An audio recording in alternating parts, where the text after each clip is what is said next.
On May 15th, ID Software unleashed the next bold chapter in the legendary Doom franchise. Doom, The Dark Ages. This isn't your typical Doom. It's a wild, heavy metal ride set in medieval times, with the Slayer swapping out chainsaws for shields, maces, and even facing off against dragons. A total reinvention of the classic demon-slaying formula. It promised to bring something fresh, brutal, and intense to the table. But here's the catch. Despite all the hype and innovation, how can a game with millions of players also be considered a flop? Today, we're diving deep into the numbers, the gameplay, and what this means for ID Software and the future of Doom.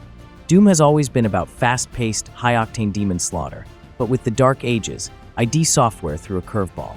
The setting is medieval, the weapons range from swords to chainsaw shields, and the aesthetic leans hard into a heavy metal vibe. It's a bold move, even more daring than previous entries. When I first played it, I had my doubts. Melee combat in Doom? Medieval themes? It seemed like a big departure. But once you jump in, the gameplay is unmistakably Doom, frantic, brutal, and rewarding.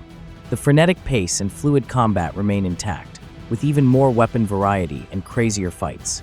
Despite the gameplay delivering on the promise, the commercial response tells a different story.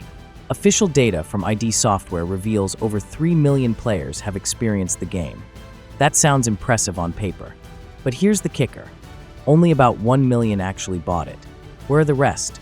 The majority are playing through Xbox Game Pass, the subscription service that allows players to download and play games for a monthly fee.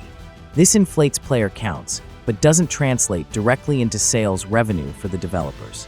Breaking it down, 200,000 copies sold on PlayStation, 400,000 copies sold on Steam, 200,000 copies sold on Xbox retail or digital storefronts. The remaining 2.2 million players accessed the game through Game Pass. What does this mean for profitability? This split between paid sales and Game Pass players raises critical questions about profitability. Big-budget titles like Doom, The Dark Ages have massive development and marketing costs. They need solid sales numbers to recoup that investment. Game Pass is a double-edged sword. It provides incredible exposure, especially for indie games or smaller projects. But for a AAA game with a hefty budget, relying mostly on subscription playthroughs might not generate enough revenue to be sustainable. Microsoft doesn't publicly share detailed revenue data from Game Pass, making it hard to evaluate exactly how much money flows back to studios. But clearly, 1 million copies sold worldwide is a modest figure for a franchise of Doom's stature.